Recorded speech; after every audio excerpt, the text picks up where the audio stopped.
Ladies and gentlemen, welcome to Talk Spicy. I'm Coach Gene Clemens. Thank you for joining me wherever you are joining me. Rate the show, comment, agree, disagree, but whatever you do, keep it spicy. 5-star ratings are appreciated. If you join me on the YouTube channel, make sure that you like, make sure that you subscribe. Happy Monday to everybody out there, but it's not a happy Monday for everybody out there. You know why? Because a lot of you out there are not living truth. Let me say that again. There are a lot of people out there who are not living truth. I was off for a week, so I apologize to all the people who were like, "Yo, what happened? Or where you at? Or why we ain't keeping it spicy?" You know what? Sometimes we need a week off. Actually, the truth is that just work's been busy, and the regular work, the work that pays all the bills, not the work that pays some of the bills like this, but um, you know sometimes you have to like sacrifice one thing for another. I bring the pod to you normally at a particular time. I could have done night pods, just didn't want to. I mean, really, that's just what it comes down to. I just didn't want to. Doesn't feel the same in the night. I don't know why. I've tried to do pods in the afternoon. It doesn't feel the same in the afternoon. Talk Spicy is something that I feel like I wake up with, and I wake up with the brain, and this is on my brain. I slept on it, that type of thing. And so if I don't get it to you in the morning, normally it's not really worth me getting to. The way I look at it is if I don't have the urge to talk to you, I don't have the urge to talk to you all in the morning, then maybe I just don't really have anything to say. And that's the that's the crazy part of, I guess that's the good part.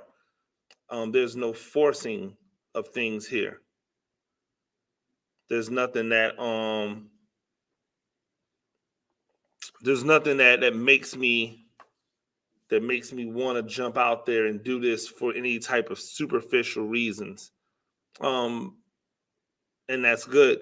But we're not all like stepping in our truth. I feel like I walk in my truth, even if that means sometimes I am not going to hold on to relationships that I think are good.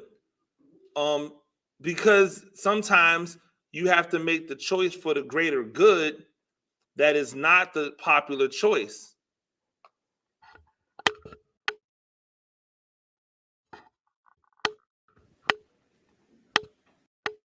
Talia, you pulled out the full meal back there.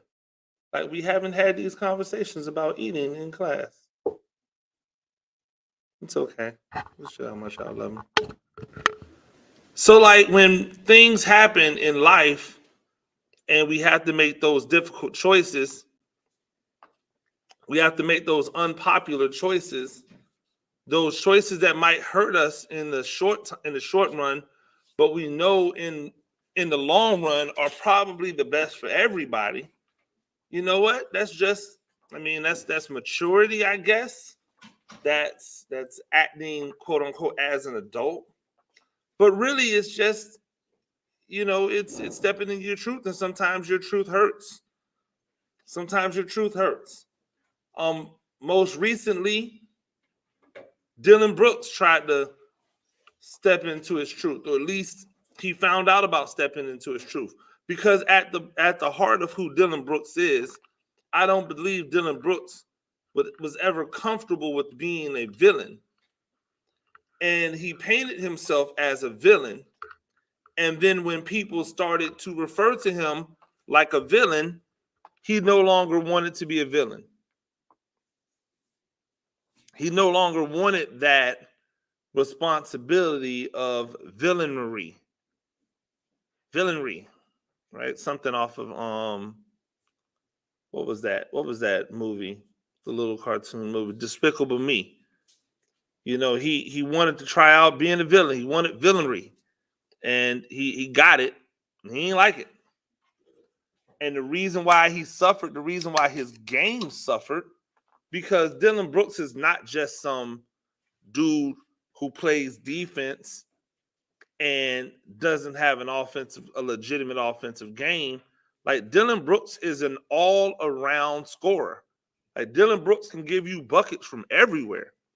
Dillon Brooks is a valuable member of a team. Is he the star of the team? No, but he's a valuable member of the team. But if you remember Dillon Brooks at Oregon, Dillon Brooks was a guy who enjoyed the adulation. He enjoyed the opportunity to have the ball in his hands and make plays. He was the lead scorer. He was the lead facilitator, if I'm not mistaken. He was the do-everything guy. And then Dillon Brooks went to Memphis. And when Dillon Brooks first got to Memphis, he was the do-everything guy, the scorer, and then they started adding pieces that were better than Dillon Brooks. Then they added Ja Morant, right? And now Ja Morant is the lead scorer. Ja Morant is the lead ball handler. And now Dillon Brooks has to learn a completely different role. Dillon Brooks doesn't even get to be the lead scorer, ball handler when Ja Morant goes to the bench because they bring in Tyus Edney. And that guy is the same type of guy. He's not, he's not that dude. But the offseason got here after Memphis imploded because they're an immature team and they're not well coached. They're not well disciplined. They imploded. They lost to the Lakers. Thank you, Memphis. I appreciate you. But then word came out that Dillon Brooks would no longer be allowed, or not no longer be allowed, that's the wrong words, that there would be no other contract extensions. There would be no extra contract for Dillon Brooks. That Memphis doesn't want Dillon Brooks back under any circumstances. And then you got two sides. You're like, oh, well, Memphis is wrong for that. Dillon Brooks didn't deserve that. He's a good player, blah, blah, blah. Well, here's what happened. Dillon Brooks, his issues outweighed his production. Whenever the issues outweigh the production, people no longer want to screw with you. Like people no longer want to be affiliated with those that they have to put more work into than they get product from out of. So if I have to put more work into you than I do getting product out of you, then that defeats the entire purpose.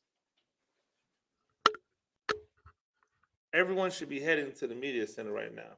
Let's go. All into the computer lab. Y'all know where to go.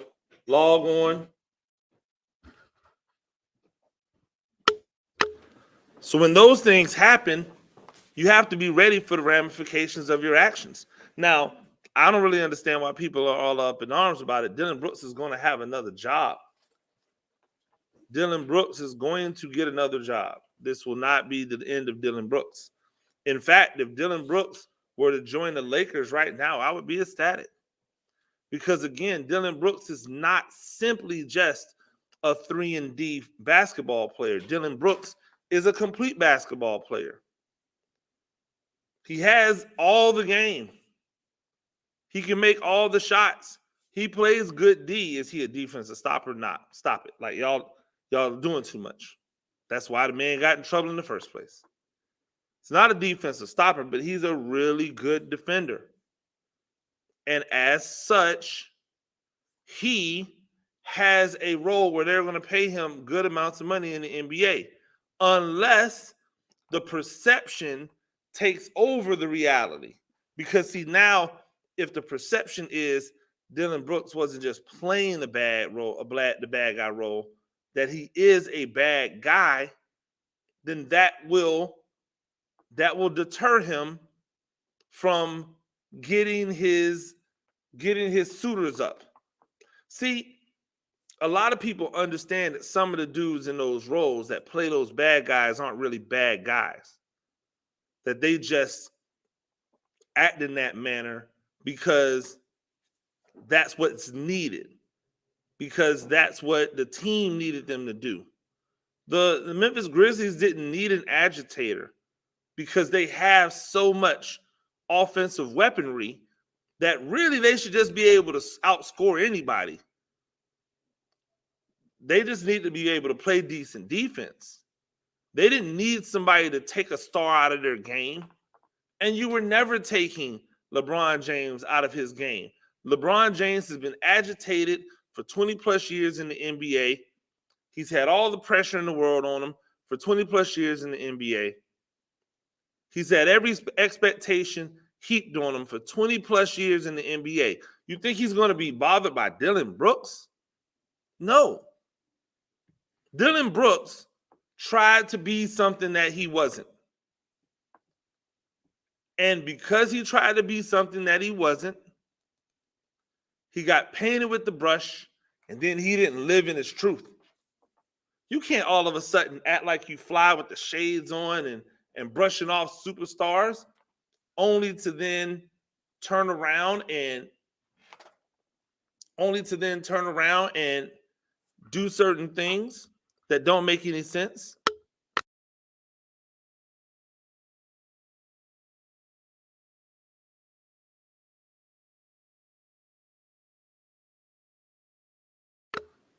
That doesn't compute. And so what Dillon Brooks is dealing with now is the ramifications. Who do you want to be, Dillon Brooks? That's what he's going to have to look himself in the mirror and say. Who do you want to be? Because clearly who he is not who a team is going to let him be, right? There's no team that's going to let Dillon Brooks be the lead guy. Not one. Every team has a guy that they think is better than Dillon Brooks. Whether they're right or not, I'm not here to dispute. Every team believes they have a guy who is better than Dillon Brooks. So if every team has a guy whom they think is better than Dillon Brooks, it's going to be hard for Dillon Brooks to go and be the guy somewhere. Right? That's the truth of it.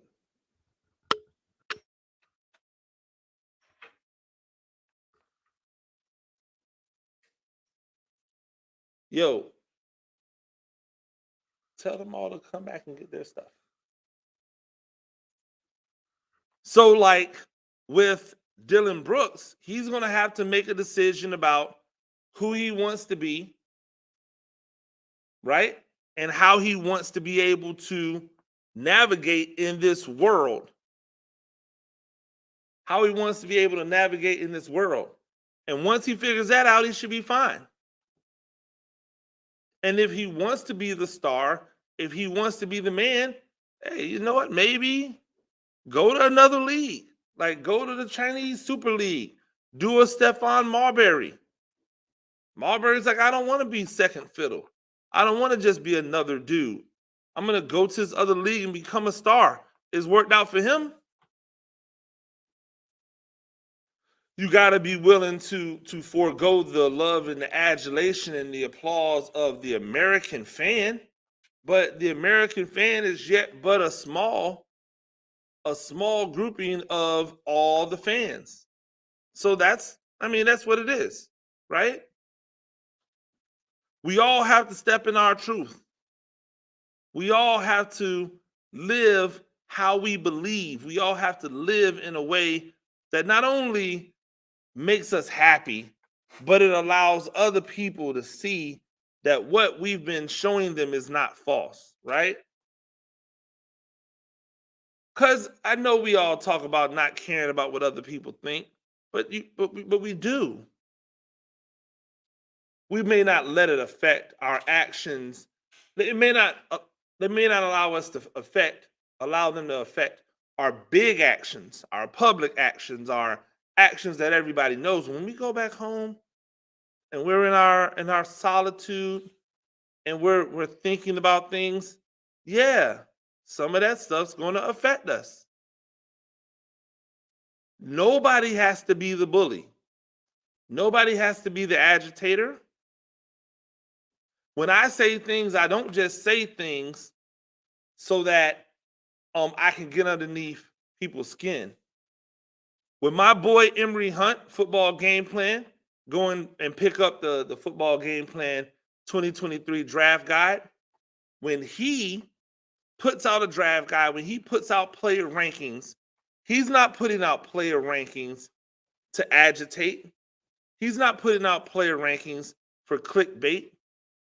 He's not putting out player rankings to like get people just to talk about how bad his rankings are.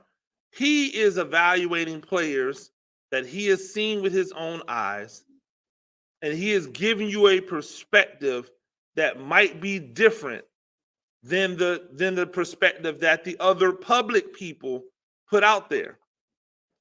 I love how we have deluded ourselves into believing that the stuff that the public says is what the people in private say. And then when the people in private do something different than the public does, we call it an anomaly.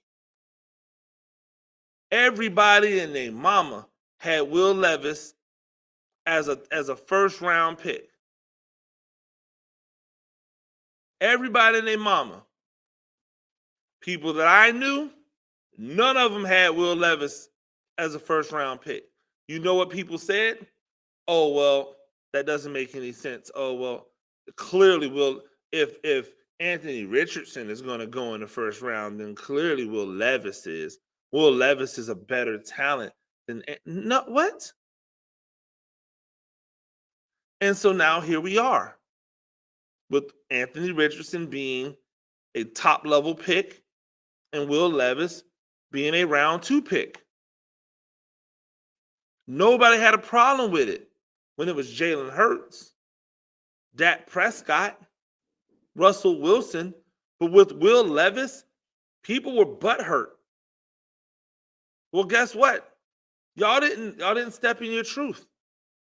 Because the truth is there was nothing about Will Levis's game, on film or otherwise, that says you should take him in the first round. We've seen Will Levis before, and it's not Josh Allen. Josh Allen is truly the anomaly. He's truly the anomaly. But we've seen Will Levis's before. Most of the time, 95% of the time, they end up as career backups. And Josh Allen is in that small percentage that makes it.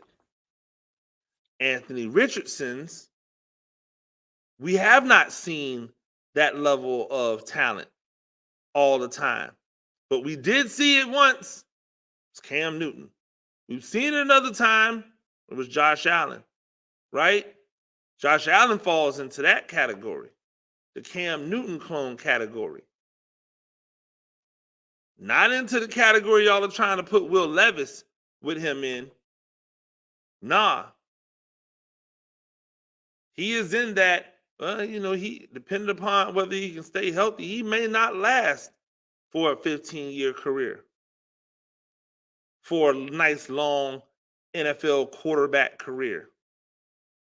Although I have a reason to believe that Josh Allen will never be Cam Newton famous, and so he'll be able to one day become a backup without being some type of like him team operates. I do believe that will happen for Josh Allen. And I do believe that that's why Anthony Richardson is different. Not because of Will. They weren't stepping in their truth. And Will Levis, in an honest moment with himself, probably knew he didn't really have round 1 tape. He didn't have round 1 moments over this last year. Living off that 2021 tape, which wasn't even that impressive. It's not a knock on Will Levis. We all get caught up in the hype. But he wasn't living in his truth. even if he believes he can be a starting quarterback, if you sat him down and changed the name of the guy to Levis and had him watch the tape on him, it would look different, right? So he probably would say, hey, man, that guy has some talent, but he's probably a second, third, fourth round pick. So we all have to live in it, and we have to be ready for the consequences of living in the truth. It's not just about living in the truth, it's about being ready for the consequences of living in the truth. Losing people in your life that are important in your life. No longer having them as outlets or resources. You have to be ready for that. Knowing that you might hurt people. Knowing that people might be dissatisfied with what you're doing. You have to be ready for that. And if you're not ready for it, then guess what? It's going to hit you harder. You're going to be the one who gets straightened. Very similar to Dillon Brooks. Ladies and gentlemen, that's Talk Spicy. We do this thing a few times a week. Rate the show, comment, agree, disagree, whatever you do. Keep it spicy. 5-star ratings are appreciated. If you're joining me on the YouTube channel, make sure you like, make sure you subscribe. Till next time, peace.